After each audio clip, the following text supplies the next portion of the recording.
A ver, ¿ya se sentó? Aquí se conectó, ¿quién más? No, solamente están Alejandro, Javier, Joana. Bueno, la sesión empieza a grabarse. Vamos a darle aquí a aceptar. Entonces, muy buenas tardes. Hoy damos inicio a nuestra segunda sesión sobre justicia terapéutica. Una sesión en la que vamos a aclarar varios de los conceptos que tuvimos en nuestra primera sesión y que de pronto me gustaría retomar porque fueron casi 15 días, ¿no? En que estuvimos sin vernos. Entonces, me gustaría como retomar y quisiera hacerlo desde la voz de ustedes. Si alguien quisiera participar y recordar el concepto de manera general sobre justicia terapéutica.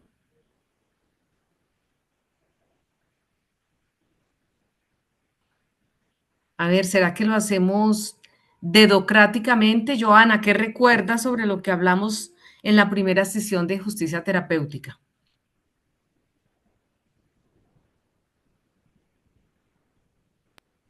Hablamos pues de varios casos, eh, expusimos varios casos que tienen Ujú. que ver, digamos, con personas que requieren de un tratamiento especial por crímenes que han cometido. Más o menos eso fue alguno de los Sí, conceptos o los temas que vimos. sí, pero recuerden que no es como de manera general y quizás por eso se dio un poco el debate de, o sea que entonces todos los criminales se someten a la justicia terapéutica y chévere, no pagan nada y todo quedó como si nada pasara.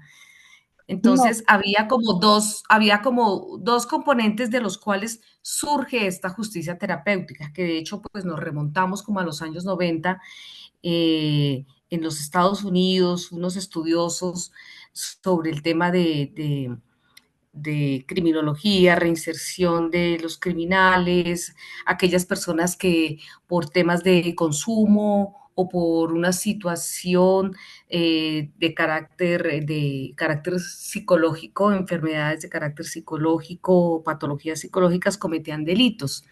Entonces ahí era como, digamos, el surgimiento sobre tener una alternativa complementaria a lo que es la justicia terapéutica. Entonces veíamos que más o menos como en 1987 se empieza a hablar de este primer. ¿Ustedes ven aquí estoy compartiendo pantalla? No, doctora, yo no veo. No. A ver, No, esperen. profe, no se ve. No, a ver, entonces espérese porque hace un momentico lo tenía aquí como organizado, pero imagínense que estaba en otra maestría, no sé qué me pasó y terminé en otra maestría. Estaba en el lugar equivocado. Pero bueno, vamos a compartir acá y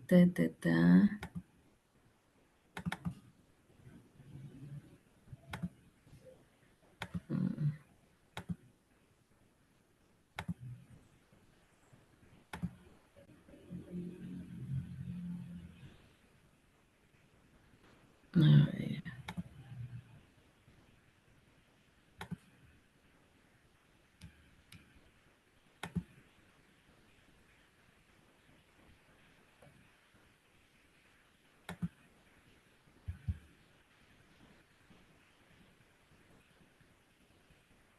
bueno, yo creería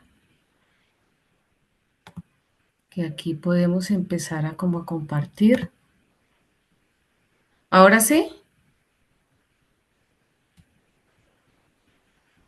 ahora sí se Sí, está profe, sí se compartiendo. ve.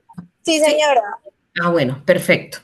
Entonces, le hablábamos de que ese surgimiento como finales de los años 80 y comienzos de los 90, eh, el profesor David Wexler, en una publicación que se llamó El desarrollo de la jurisprudencia terapéutica, empezó a analizar esta situación del rol que desempeña la ley y el derecho como un agente terapéutico, no solamente como esta justicia sancionatoria, disuasiva, en fin, como vamos a hablar ahorita, incluso con uno de los temas que planteó Manuel Alejandro en sus preguntas en relación relación que tiene este tema con los fines de la pena. Entonces, aquí empieza a pensarse cómo se pueden tener unos elementos, cómo se puede tener un enfoque que colabore con el derecho penal. Eh, Hablamos entonces de un concepto de justicia terapéutica que combina entonces lo que es la justicia, ¿sí? La terapia y el tratamiento. Obviamente no puede definirse de una manera generalizada para todos los crímenes, menos aún crímenes atroces, crímenes dolosos, sino que tiene que ver con delitos que se cometen por problemas de salud mental o por abusos de sustancias y que pues se ven incursos en el terreno del derecho penal por haber infringido alguna normativa. Entonces, se pensó allí, bueno, pues, ¿será que solamente acudir a la justicia tradicional y no pensar que la punición es la única alternativa frente a estas situaciones realmente no conduce ni a una reincorporación de las personas, ni a una rehabilitación, pero muchísimo menos a resarcir a las víctimas que son objeto de estos crímenes que se cometen bajo estas situaciones? La justicia terapéutica, entonces, eh, surge de la idea de que muchos de los delincuentes tienen unos problemas subyacentes de salud mental o que por el consumo de sustancias, pues contribuyen de manera importante a la comisión de algún tipo de delitos.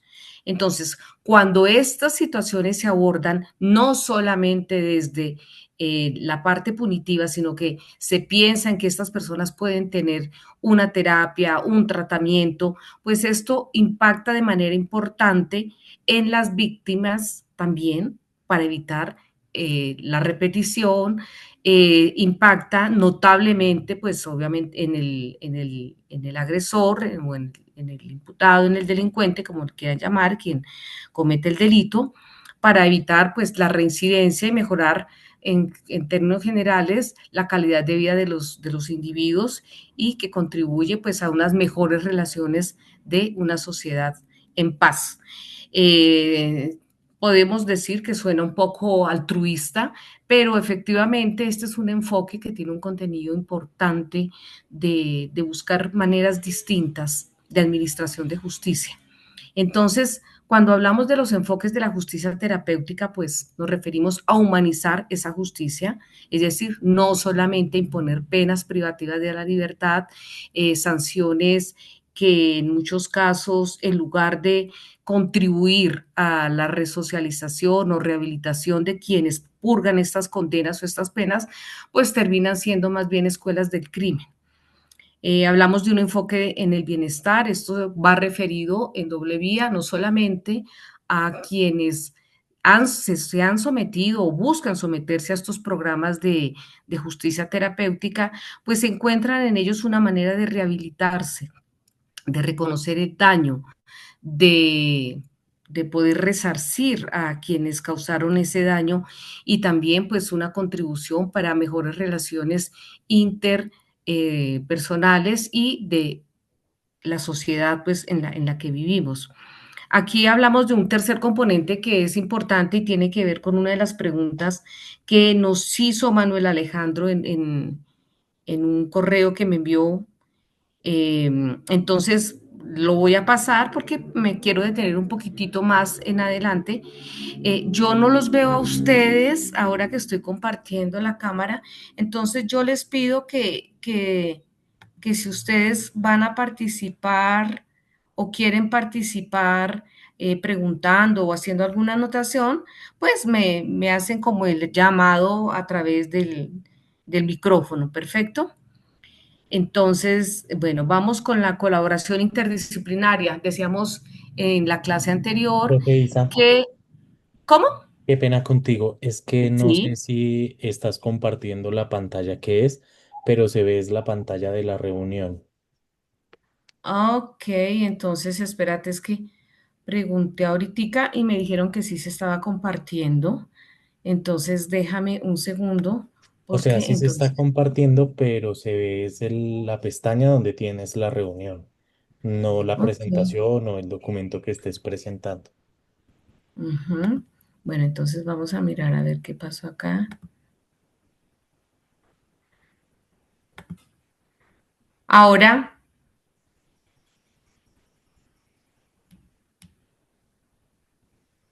Aún ¿ahora le no, están viendo? profesora. No. No, Oye, señora, pero, sigue viendo tu Zoom. oye, qué raro, porque incluso aquí me dice dejar de compartir, entonces yo asumo que lo estoy compartiendo.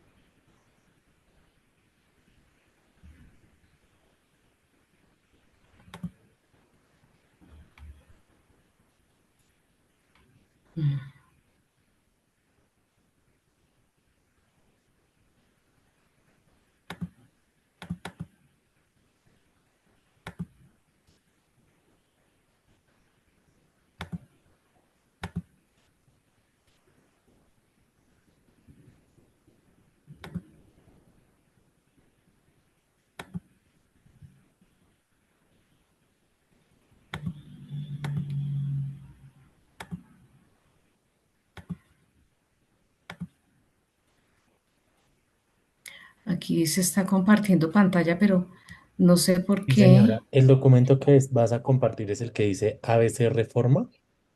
No, es el que, ese es uno que está aquí. De pronto es que tendría que abrirlo.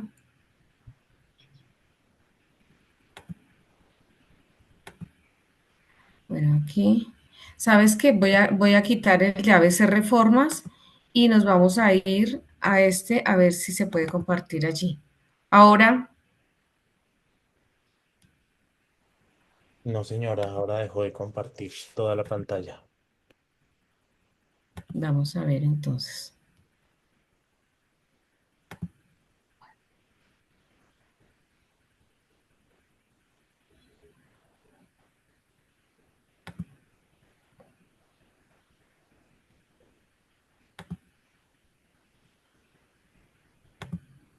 Ahora,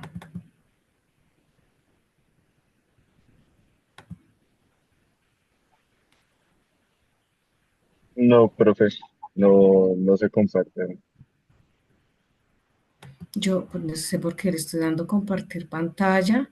Tendría que abrirse el documento.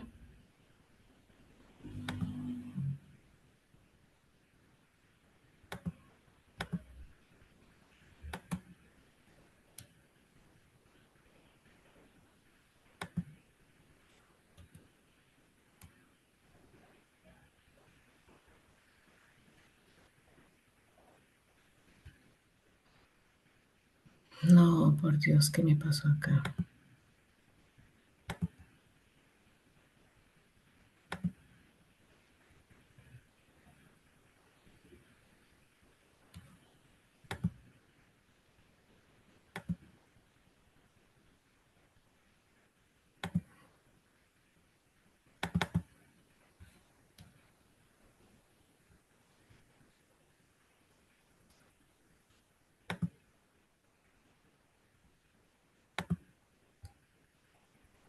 Creo que ahora sí. Sí, señora, ahora sí se ve la presentación. Casi que no. Bueno, perfecto. Entonces ya esto lo habíamos hablado, estábamos haciendo como un recorderis, o sea que íbamos en los enfoques. Habíamos hablado de la humanización, el enfoque del bienestar. Dijimos que el de participación voluntaria, pues lo, lo íbamos a ver ahorita más adelante, de acuerdo a una de las preguntas que nos planteó nuestro compañero Manuel Alejandro. La colaboración interdisciplinaria que se relaciona fundamentalmente con que esta justicia terapéutica debe ir acompañada de otras ciencias, de otras metodologías, de otras disciplinas, como por ejemplo, a ver, ¿quién me ayuda? Como la psicología, Perfecto, como la psicología, ¿qué otra, por ejemplo, se les ocurre que podría ser útil acá? Pues también la criminología. La criminología, sí, sí, efectivamente. Trabajo ¿Qué otra? social. Perfecto trabajo social, o sea, han mencionado pues las más importantes y pues efectivamente tiene que ver y se relaciona con el hecho mismo de que cuando hablamos de brindar unos componentes distintos a la sanción, al componente meramente punitivo, tenemos que acudir a otras metodologías, a otras ciencias y apoyarnos en ellas porque serán quienes desde una perspectiva distinta y desde una interdisciplinariedad social, humana, nos puedan brindar ese componente terapéutico al que nos estamos refiriendo. Entonces, evidentemente, pues el psicólogo, el psiquiatra, en estos casos en que el infractor o el imputado pues se encuentra en una situación psíquica, psicológica, pues no va a ser el juez ni va a ser el fiscal quien tenga la posibilidad de brindar ese enfoque de justicia terapéutica. Entonces tendrá que apoyarse en esas otras disciplinas como la psicología o la psiquiatría. En otros casos que tienen que ver con temas de carácter social, por ejemplo, en temas de violencia intrafamiliar, que eh, mm, se ven muchos de los casos que se suceden al interior de los núcleos familiares, también tienen que ver con problemas de consumo, problemas también sociales, de violencias arraigadas, en fin, entonces el trabajo social puede ser uno de los componentes importantes allí, sobre todo para esa ayuda importante que se puede brindar no solamente al infractor, sino también a su familia, al cónyuge, la cónyuge y por supuesto a los hijos, padres, en fin.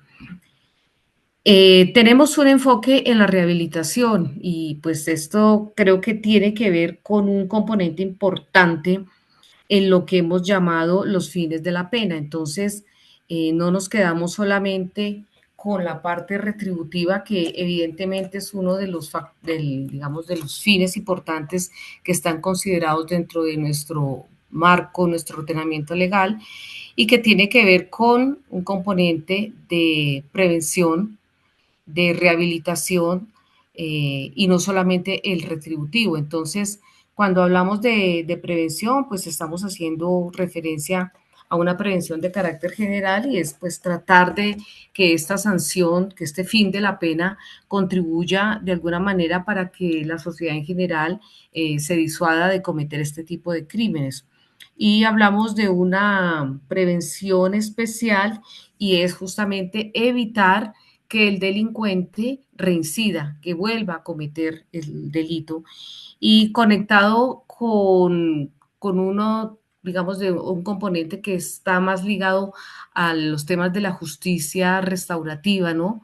Que tiene que ver con la no repetición. Entonces, si se trabaja de manera importante en todos estos componentes de los que hemos hablado ya, de la interdisciplinariedad, de humanizar, del enfoque de bienestar, pues también lo que se busca es que la persona que ha cometido un delito en estos escenarios pueda tener la posibilidad efectivamente de rehabilitarse y de poder reinsertarse, reincorporarse en una sociedad.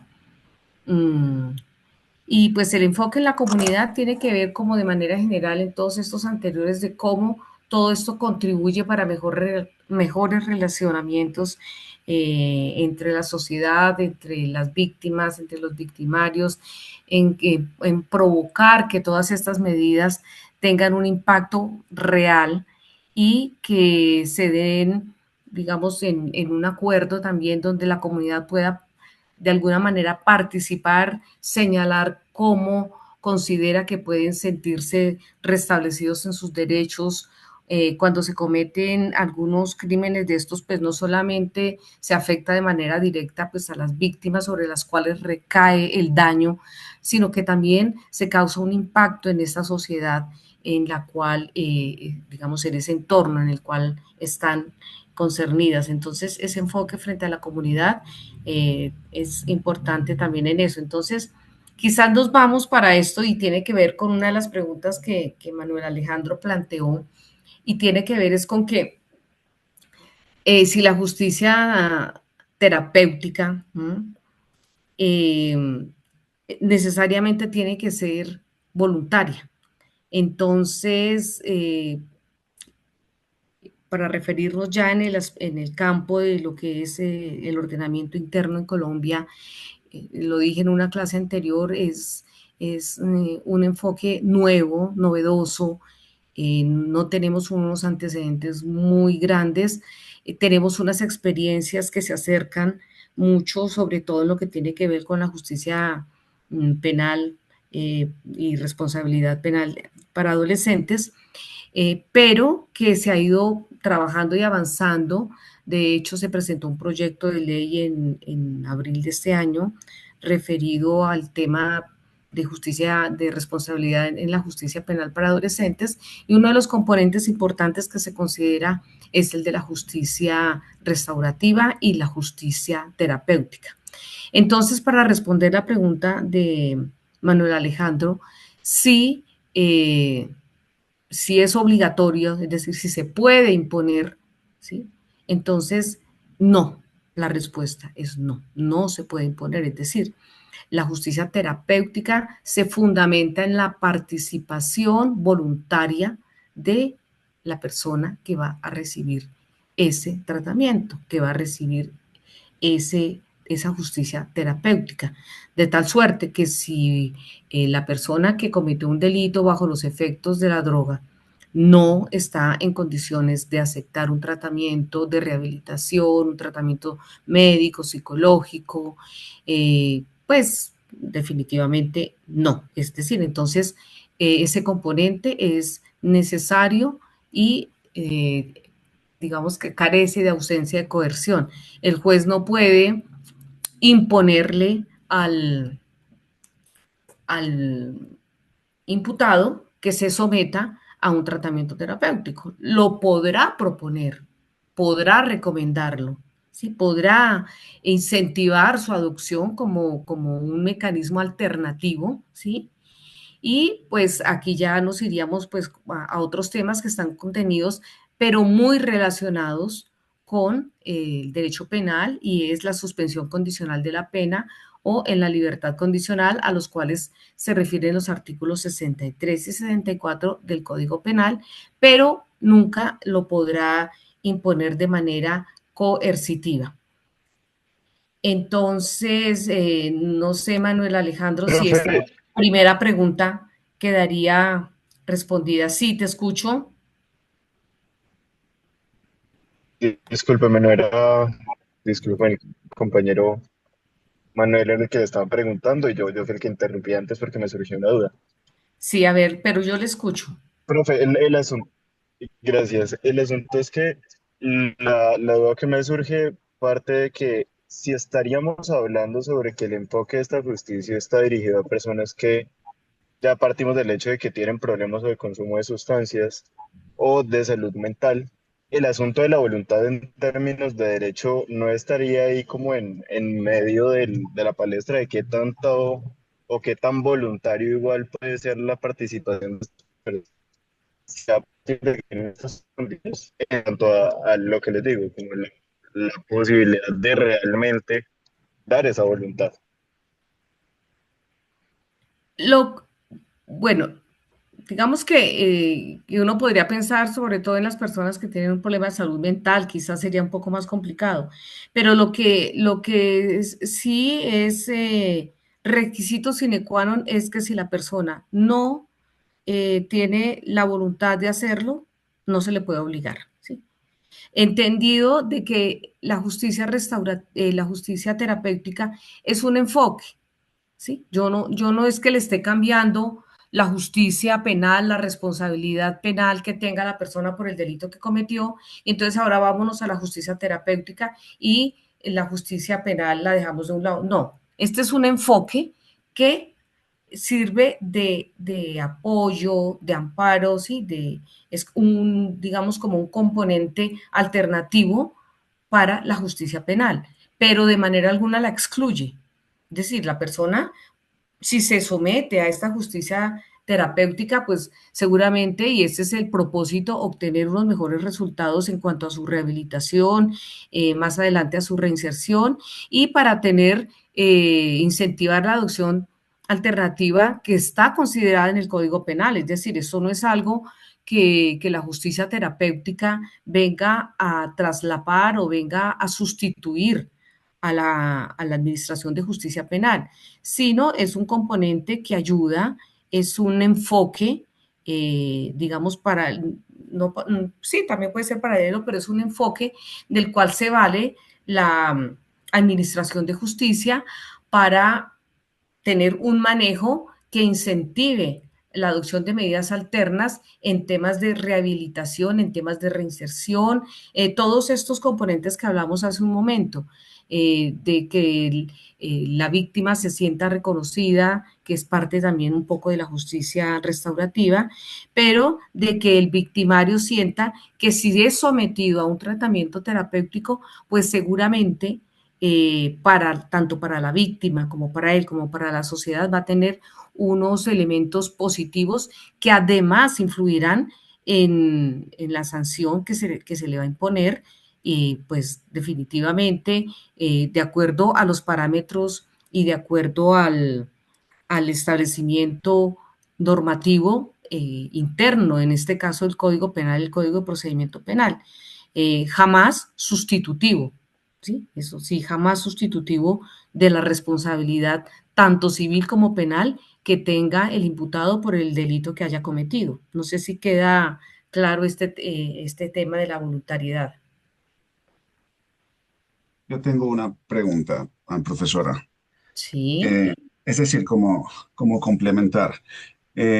¿Cuál es el límite entre la justicia terapéutica aplicada a una persona que no sencillamente está bajo los efectos de alguna sustancia psicotrópica, estupefaciente, sino más bien que ya tiene podríamos llamarlo, una psicopatología producto del consumo? Entonces, ¿cuál es el límite entre esta justicia terapéutica y que ya, bueno, no conozco muy bien las leyes acá en Colombia, apenas me estoy empezando a empapar, como dicen, de la información, pero digamos, entre una persona que comete un delito y luego entonces está en el sistema penitenciario y tiene que verlo un psiquiatra, porque es el único que puede, digamos, recetar, digamos, algún paliativo al consumo, porque si no, entonces le da un delirio en tremes y puede hasta morir. ¿No? Entonces, no sé si una persona que está en estas condiciones y comete el delito y lo atrapan, entonces no sé si es que lo llevan entonces a un hospital o lo llevan a un centro psiquiátrico o dentro del sistema penitenciario le brindan el apoyo médico o digamos, eso es lo que quisiera saber, ¿cuál es el límite Ok, entre la justicia bueno, terapéutica y esto otro? ok, bueno, sí, en relación con su pregunta es que aquí ya estamos en el terreno de la ejecución de la pena, ¿sí?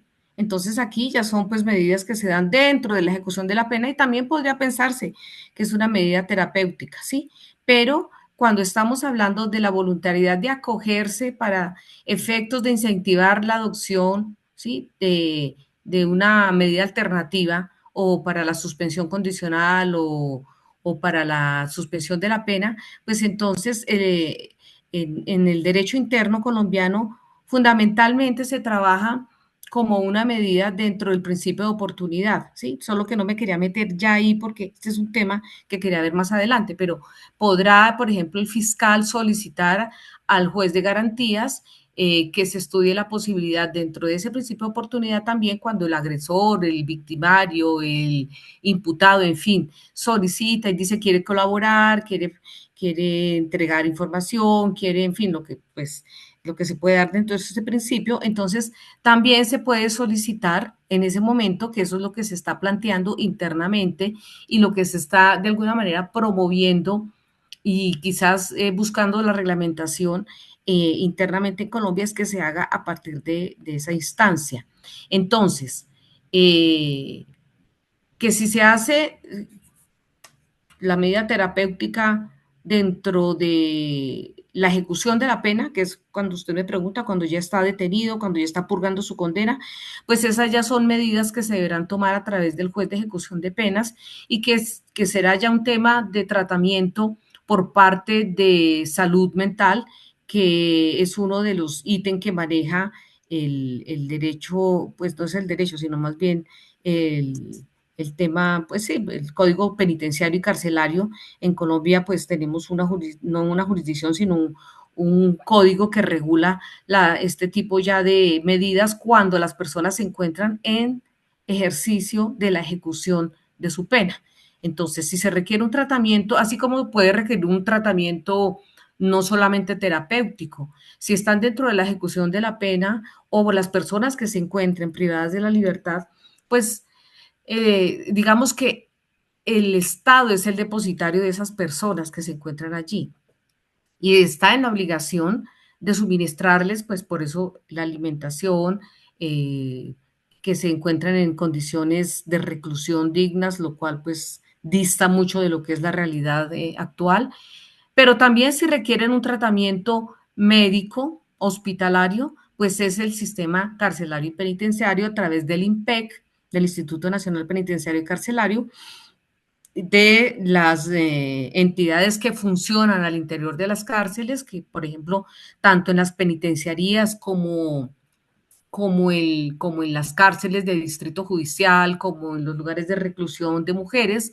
pues existen dependencias como salud, ¿sí? Como la dependencia de salud. Entonces, a través de esa dependencia, eh, serán ellos quienes determinen cuando estén en cumplimiento de una sanción que se le pueda dictar, se le pueda suministrar ese tratamiento.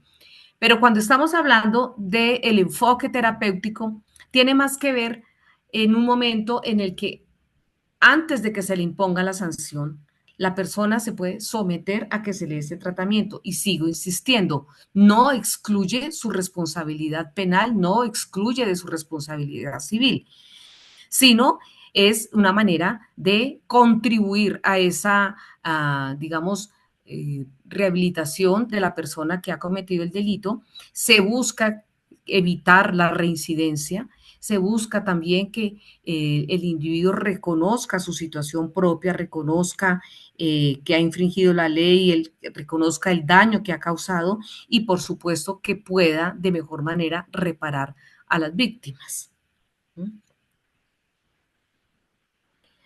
Bueno, entonces seguimos con los sujetos destinatarios. Entonces, aquí pues hacían también otra de las preguntas. ¿Es solamente a las personas que bajo los estados de consumo o de psicopatologías o farmacodependencias deben ser? Entonces, en principio, cuando tiene origen esta justicia terapéutica, se dirige a este tipo de individuos, ¿no? Que tienen una dependencia de los fármacos o que tienen algún tipo de psicopatologías. Pero esto se ha ido ampliando y se ha ido encontrando que esta justicia terapéutica incluso es importante y útil, no solamente para este tipo de personas que delinquen, sino para otro tipo de personas que, por ejemplo, bajo el consumo del alcohol cometen sí, una infracción o más bien más que una infracción cometen un delito, pero no es el delincuente que de manera dolosa ocasionó unas lesiones personales a otra persona. Entonces, también se ha ido como ampliando ese espectro en el que solamente se pensaba que podría ser destinatario las personas que tenían psicopatologías o que tenían algún tipo de farmacodependencia. Entonces se ha ido ampliando. En España, por ejemplo, es muy utilizada la justicia terapéutica en los escenarios de mediación, en los escenarios de administración de justicia por violencias basadas en género y por violencia intrafamiliar.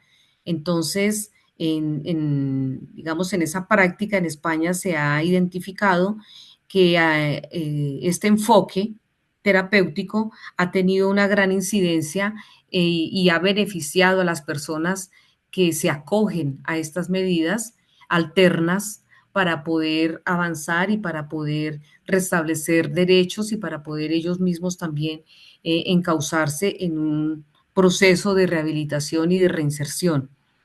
Los programas pueden cobijar a personas con consumos problemáticos no crónicos. Por ejemplo, lo que hablaba hace un momentico sobre un tema de un homicidio que se puede dar, un homicidio culposo bajo los efectos del alcohol. Vamos a volver. Otra vez, porque siempre nos vamos como a las preguntas extremas, ¿no? Bueno, pero es que ese tipo ha atropellado y sabe que cada vez que toma ha cometido no sé cuántos delitos, entonces volvemos a lo mismo, es un enfoque, ¿sí? No es una justicia sustitutiva de la justicia penal. Entonces, a partir de este enfoque, el juez, ¿sí?, determinará si efectivamente esta persona puede o no acogerse, ¿sí?, a estos programas de justicia terapéutico. En Colombia, pues debo decirlo, no son realmente muy amplios estos programas. Es una justicia incipiente, pero es una justicia en la que se ha venido trabajando muy fuertemente. De hecho, el Consejo Superior de la Judicatura pues ya tiene varios avances. Había una pregunta que hacía también Alejandro y decía que si teníamos una estadística sobre personas que hubiesen sido tratadas a través de esa justicia y como qué resultados teníamos, pero no, incluso lo pregunté directamente y ellos me dicen que, espérate que ahora se me fue, ok, ¿se dejó de compartir la pantalla? No, la estamos viendo. ¿Y la presentación? Ok, También. ok, perfecto. Entonces, señalábamos que no hay una estadística que nos diga de manera amplia y detallada cuántas personas han sido atendidas, cuáles son los casos que llegan, cuáles son los delitos con mayor frecuencia que se trabajan. No, no.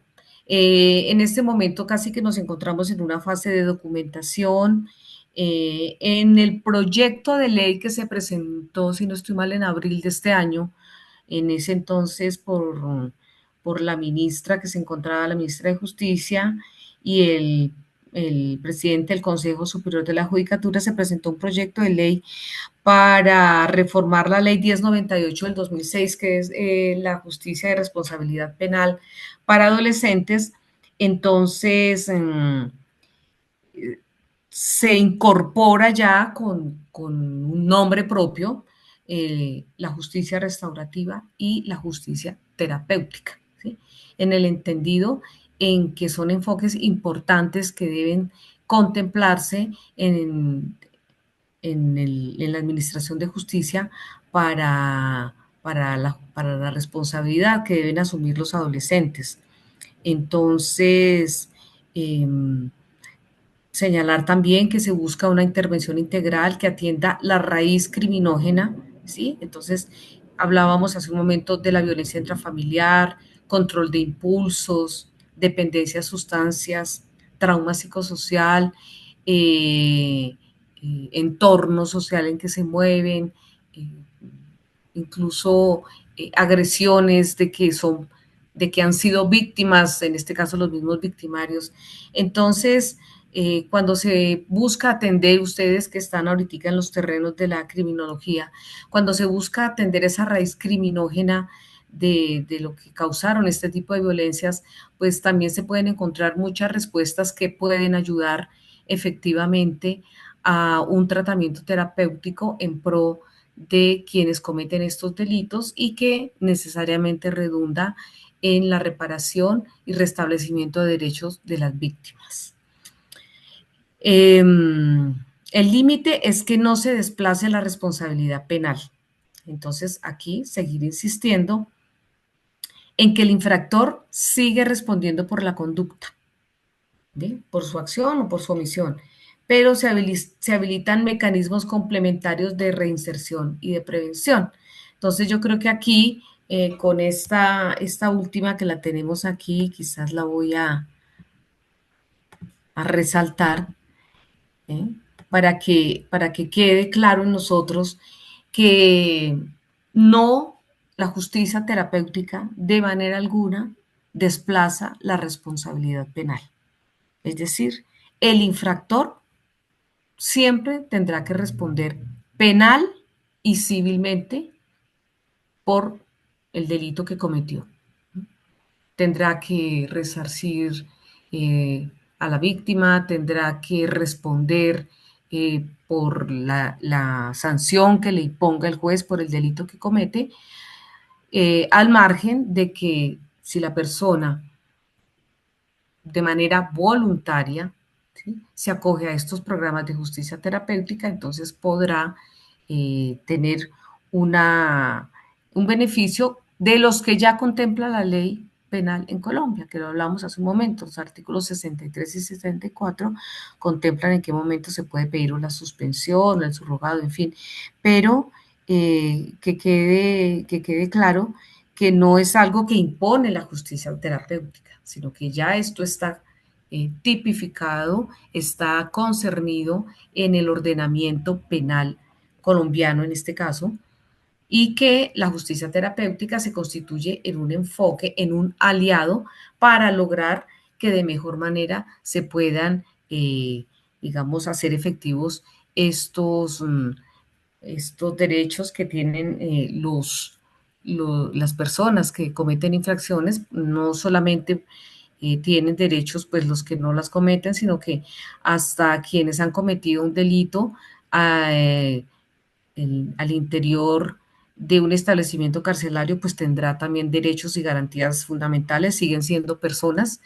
Dentro del proceso penal, pues siguen teniendo las garantías de un debido proceso, de una legítima defensa. Entonces, digamos que no se opone en manera alguna la justicia terapéutica a los principios y garantías fundamentales, tanto para las víctimas como para los victimarios. Hablando pues en estos términos, si no podríamos decir el agresor o el imputado.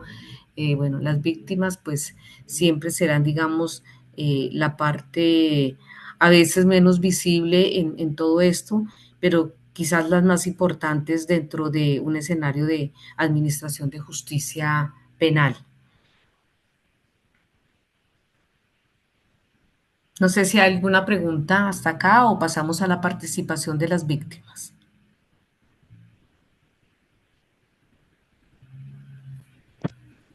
Bueno, Yo tengo una, cuénteme. no, buenas noches. Bueno, no sé si de pronto me adelanto un poco el tema, digamos, ya como procedimiento como tal para esa aplicación de la justicia terapéutica. Es decir, allí tendrían que resultar, digamos, no sé, como conceptos, dictámenes, tendrían que involucrarse actores, no sé, relacionados con la medicina o algo así al interior de los centros de reclusión. Bueno, entonces es un poco como lo habíamos planteado hace un momento. Eh,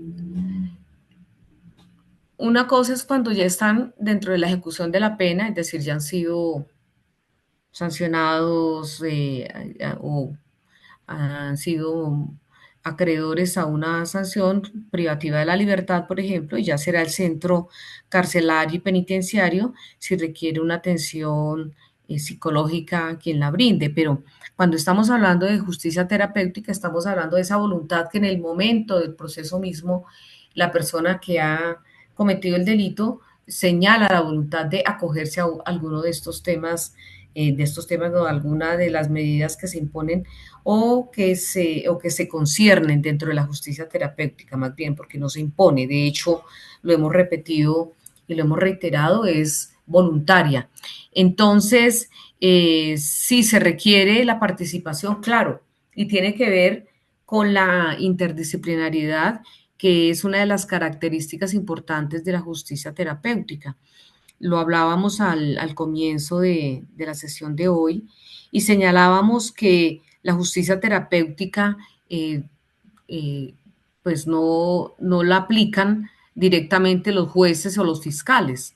La justicia terapéutica la puede proponer el operador judicial, por supuesto, ¿sí? La puede proponer el fiscal al juez de garantías, por ejemplo. Deberá ser aceptada por quien va a, a ser beneficiario de este enfoque de justicia terapéutica, y si de manera voluntaria lo recibe, pues entonces se tendrán que ver cuáles son esos programas, cuáles son esas medidas de justicia terapéutica a desarrollar. Entonces, si requiere de un tratamiento psicológico, psiquiátrico, pues entonces tendremos que ver con el sistema de salud cuáles pueden ser esas medidas que se puedan adoptar. Eh, Puede ser también un programa que tenga que ver con trabajo social. En esto, por ejemplo, sí que tienen que ver mucho las entidades territoriales a través de sus distintas secretarías. Ustedes han oído que tenemos, por ejemplo, la Secretaría de la Mujer, la Secretaría de los Niños y las Niñas, tenemos una Secretaría eh, para la población LGBTI, es decir, como todos estos programas que cada una de las entidades territoriales va, eh, digamos, apoyando, también podría ser una posibilidad. Yo aquí en esto, por ejemplo, para darle respuesta, son ideas que estamos proporcionando y que se tendrían más desde la perspectiva de aquellos centros de privación de la libertad que tienen que, o que están, que dependen de la administración distrital, por ejemplo, las cárceles distritales, las cárceles municipales, que a pesar de que existe, pero bueno, aquí nos estamos metiendo en un tema carcelario y penitenciario, pero bueno, no importa. El Instituto Nacional Penitenciario y Carcelario, digamos que tiene la administración de todos los centros carcelarios y penitenciarios en el país, ¿sí? Pero los que están en las localidades, las cárceles municipales, las cárceles distritales, pues tienen una supervisión y digamos también un apoyo por parte del Instituto Penitenciario, del INPEC, pero son las entidades territoriales, ¿sí? Las administraciones locales, las encargadas de administrarlos y entonces en este caso, por ejemplo, en temas de salud, serán ellos quienes a través de sus programas brindarán esos apoyos que se requieran para el ejercicio de una efectiva justicia terapéutica. En Colombia falta un camino grande por recorrer y quizás en esto pues muy interesante que la Universidad Santo Tomás haya pensado en implementar esta cátedra porque es novedosa, ¿sí? Es en Colombia, aunque se ha hablado, aunque hay, digamos, temas eh, proyectos, desarrollos que se dan incluso al interior de distintas entidades como el Ministerio de Justicia, que de hecho el Ministerio de Justicia tiene un programa de justicia terapéutica que depende de la dirección de drogas. Incluso me causó sorpresa porque en el Ministerio de Justicia tiene una dirección de métodos alternativos entonces, quizás en este momento, cuando se envía a la dirección de drogas, solamente se está pensando en esa justicia terapéutica para aquellas personas que tienen un problema de psicodependencia o de psicoactivos o de, bueno, de consumo. Entonces, solamente como para cerrar en esto y decirles que mm, hay que innovar, hay que implementar y se está en esos procesos. Yo no les puedo decir en este momento, es que de acuerdo a la reglamentación que se ha dado acerca de la justicia terapéutica, entonces se va a distribuir las cargas de la siguiente manera. El Ministerio de Salud se encargará de crear un departamento para poder asistir psicológica, psiquiátricamente a aquellas personas que hayan cometido delito. ¿Sí? Entonces, hay programas que ya están haciéndolo y lo hacen, pero no con esa perspectiva y con ese enfoque como lo hemos determinado de la justicia terapéutica. En esto quizás quien más avanzado, y hay algunos documentos importantes que se los voy a compartir, yo lo envío a la universidad quizás para que lo puedan montar en la plataforma, es lo que ha hecho el Consejo Superior de la Judicatura.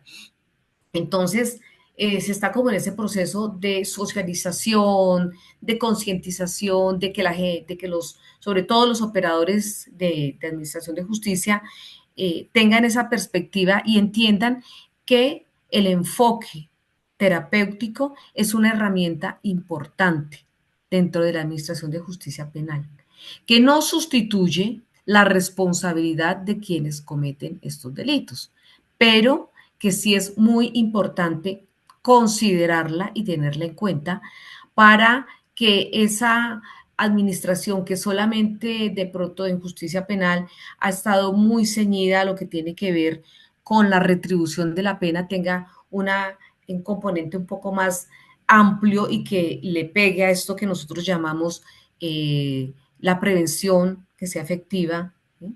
Pero que también la rehabilitación, ¿sí? La reinserción de quienes cometen delitos, eh, la protección, ¿sí? Al condenado. Fíjese que incluso nuestro ordenamiento interno tiene un ítem importante que se llama dentro de los fines de la pena y es la protección al condenado. Entonces es como el cumplimiento humanitario de la pena y de los derechos que tienen las personas privadas de la libertad. Es ir un poco más allá de que quien cometió un delito por el hecho de cometerlo, pues no pierde sus derechos y sus garantías fundamentales. Son además puestos, suena un poco fuerte, pero sí se le ha llamado en depósito del Estado y es el Estado que tiene que velar entonces por su salud, por su alimentación, para que Digamos, los programas que se implementen sean programas dirigidos a la rehabilitación y la reinserción. Eh, es un deber ser, no quiero decir que así es un deber ser.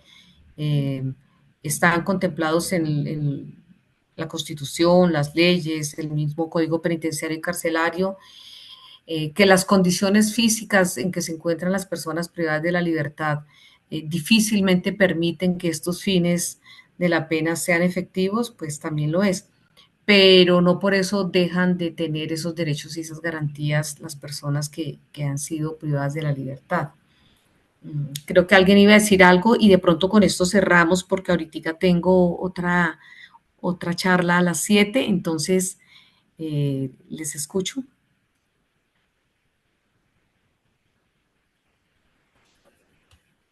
No había una pregunta por ahí. Bueno, eh, creo que por hoy vamos a dejar ahí. Le agradezco a Jorge Alejandro Peraza. Hay otras preguntas que quedaron ahí, pero bueno, las iremos desarrollando a lo largo de las clases que tengamos. La próxima creo que está para cuándo, ya es como dentro de 15 días. Bueno, de todas maneras, como esto es una clase electiva, tengo entendido, no vamos a dejar trabajos, pero les voy a dejar un documento que pues lo voy a enviar al profesor Ricardo para que por favor de pronto se los comparta a la plataforma sobre lo que el Consejo Superior de la Judicatura ha hecho internamente. ¿Mm? Entonces, internamente quiero decir en Colombia y que nos puede dar también unas luces como hacia dónde vamos y en dónde estamos. Podemos más adelante en la próxima clase vamos a tener la oportunidad de conocer quizás unas experiencias más bien otras experiencias en donde se ha avanzado y se ha evolucionado más en el tema de la justicia terapéutica. Pero entonces creo que hoy, para cerrar y para quedar como en claros, es decir, es un enfoque, no es una justicia sustitutiva de la justicia penal. La justicia terapéutica no exime al responsable de la comisión de un delito de su responsabilidad ni penal ni civil, ni de la obligación de reparar a las víctimas. Y se le ofrece como una oportunidad ese enfoque terapéutico para poder avanzar en una reinserción, en una resocialización y sobre todo en una rehabilitación que le permita poder incluso no solo restablecer sus propios derechos, sino los de sus víctimas y también poder acceder a los beneficios contemplados en el mismo ordenamiento penal. Bueno, les agradezco muchísimo su participación. Nos veremos en la próxima clase y bueno, muchas gracias, doctora. Profe, muchas Gracias, muy gracias. Gracias. amable. a Muchas ustedes, gracias, doctora. Quedo atento al bueno, documento para poderlo compartir con los compañeros. perfecto, perfecto. Ahora te lo mando porque es como una cartillita incluso, creo que está muy interesante. Listo, sí, señora, muchas gracias. Bueno, a ustedes una muy buena noche. Hasta luego.